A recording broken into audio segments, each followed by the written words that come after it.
September of 2016, the San Francisco Opera will present an English language opera based on the novel Dream of the Red Chamber.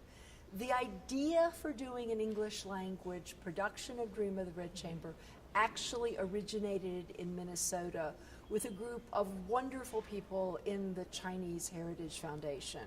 Pearl Burgad is probably not the only person who was a mover and shaker in this, but I think she's the most important of them. And I think that Pearl really felt that Dream of the Red Chamber is an important piece of Chinese culture, but also that it speaks to universal and generalizable hopes and dreams and illusions.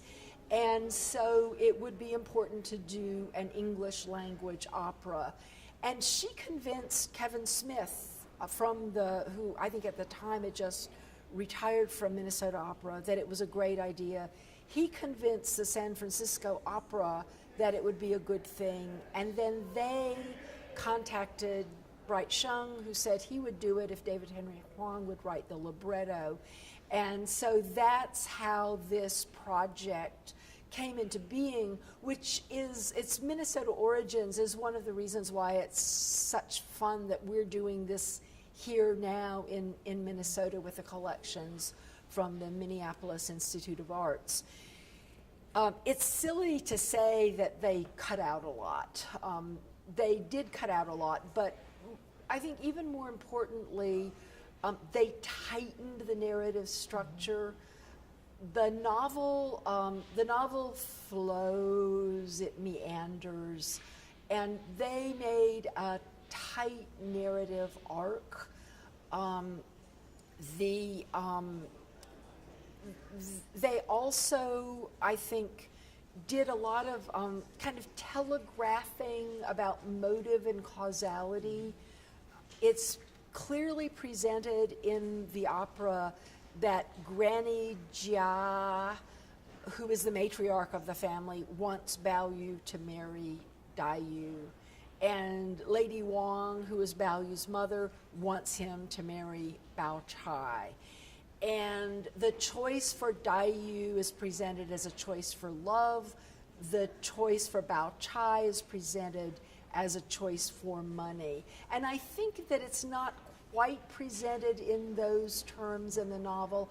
I think that the subtleties and complexities of the way the choice is presented in the novel, it's too complicated to do dramatically. And so that's an example of the kind of modification that was made.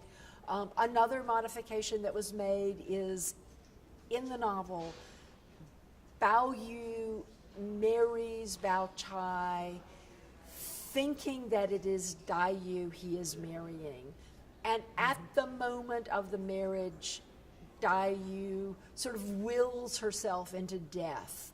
She'd been suffering from a consumption-like disease.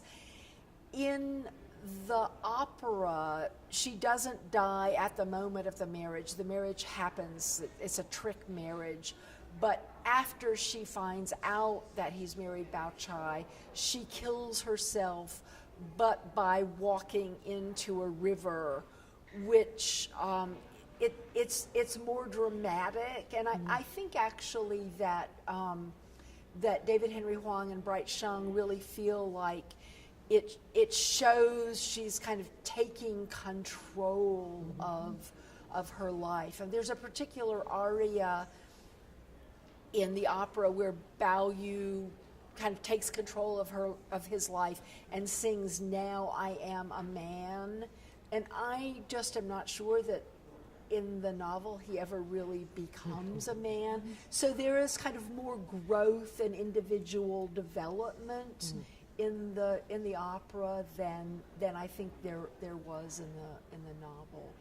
But it premieres in San Francisco on September 10th, and I can't wait to see it.